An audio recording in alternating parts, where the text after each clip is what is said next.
এই রামবাম যারা শিবিরটা তারা চাকরি খাবে, চাকরি খাবার রাজনীতি করবে।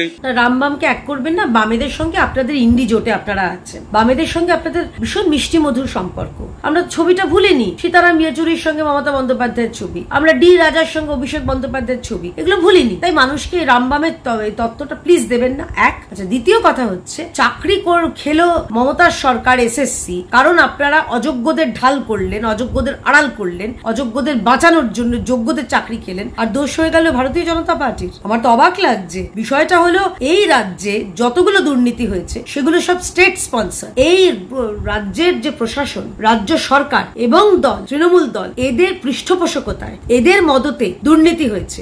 দুর্নীতি করেছে তৃণমূল, আর আদালতের নির্দেশে সেটা চাকরি গেছে, দোষ হয়ে গেল বিজেপি। এখানে বিজেপি কোনো ফ্যাক্টরি এখানে নয়। তাই বিজেপির দোষটা না দিয়ে আগে নিজেদের নেতাদের বলুন তারা টাকা খেয়েছেন কেন। জিজ্ঞেস করুন কুন্তলদের, জিজ্ঞেস করুন শান্তনুদের, জিজ্ঞেস করুন সেই রঞ্জন না চন্দন, তার কথায় তাকে জিজ্ঞেস করুন কোথায় কত টাকা খেয়েছে, কত টাকা কাটমানি পাঠিয়েছেন কালীঘাট বা ক্যামাক স্ট্রিটে। 25%, 75% ভাগটা কিভাবে হয়েছে আগে সেটা ঠিক করুন, তারপরে বিজেপির নাম বলতে আসবেন। কতখানি নির্লজ্জ একটা দল চিন্তা করুন। নিজেদের দুর্নীতির জন্য বারে বারে, যেখানে মাননীয় হাইকোর্ট বলেছেন যে আপনারা এই চাল আর কাকড় আলাদা করুন, যোগ্য অযোগ্য আলাদা করুন, সেটা না করে এরা কি করছে, শুধুমাত্র নিজেদের নিকৃষ্ট নির্লজ্জ রাজনীতি করছেন। এইগুলো করে এই বিজেপির নাম দিয়ে, এর নাম দিয়ে, তার নাম দিয়ে, দোষ দিয়ে নিজেদের নেতাদের নাম বলুন। এই রাজ্যের প্রাক্তন শিক্ষামন্ত্রী জেলে দুর্নীতির কারণে, তার বান্ধবীর বাড়িতে ওই নোংরা নোংরা খেলনা ছাড়াও কোটি কোটি টাকা পাওয়া গেছিল, এটা ভুলে যাবেন নাকি। কল্যাণ বন্দ্যোপাধ্যায় তো রীতিমতো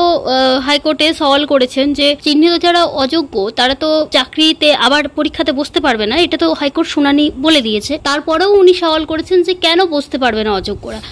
এদের মন তো মানবিকতা না, এদের মনটা কাঁদে হচ্ছে চোরদের জন্য। আমাকে একটা প্রশ্ন বলুন, এবার যদি বলেন যে মানবিকতার খাতিরে মৌলিক অধিকার, তাহলে চোররা বলবে আমাদের মৌলিক অধিকার চুরি করা, ডাকাতরা বলবে আমাদের মৌলিক অধিকার ডাকাতি করার। এগুলো মৌলিক অধিকার? যারা অযোগ্য, যারা ঘুর পথের টাকা দিয়ে, ঘুষ দিয়ে যারা চাকরি পেয়েছে তাদের জন্য মানবিকতা? এদের মানবিকতা দেখানোর জন্য যারা যোগ্য চাকরিহারা তারা আজকে রাস্তায়, তাদের পিঠে কখনো পুলিশের পেটে লাথি পড়ছে আর পিঠে পুলিশের লাঠি, এরা ডিজার্ভ করে? এই রাজ্য সরকার, দুর্নীতিগ্রস্ত রাজ্য সরকারের জন্য এই জিনিসগুলো হচ্ছে। এবং এই রাজ্য সরকার না গেলে আমাদের রাজ্যের শিক্ষা, স্বাস্থ্য, পুলিশ, প্রশাসন, মানুষের মেয়েদের নিরাপত্তা সবকিছু তলানিতে ঠেকে গেছে, আরো খারাপ। আমরা দেখলাম যে যেভাবে পুলিশ যোগ্য চাকরিহারা শিক্ষক শিক্ষিকাদের আটকাতে তৎপর, সেভাবে তো পুলিশ রাজ্যে আর অন্য কিছুতে কাজ করেই না বলতে গেলে। না, পুলিশের কাজ হচ্ছে এখানে, আপনাকে বলে দিই, যারা যোগ্য চাকরিহারা তাদের লাথি মারবে। পুলিশের কাজ যারা এসএসসির যারা পুরো যারা প্যানেলটা, তাদের হাত কামড়ে দেবে। পুলিশের কাজ হচ্ছে পিঠে লাঠি মেরে, রুলের বাড়ি মেরে লাঠি ভেঙে দেবে। কিন্তু যারা চোর, যারা ঘুষ দিয়ে চাকরি পেয়েছে তাদেরকে ধরতে পারে না পুলিশ। যাদের বাড়িতে কোটি কোটি টাকা গচ্ছিত তাদের খবর পায় না পুলিশ।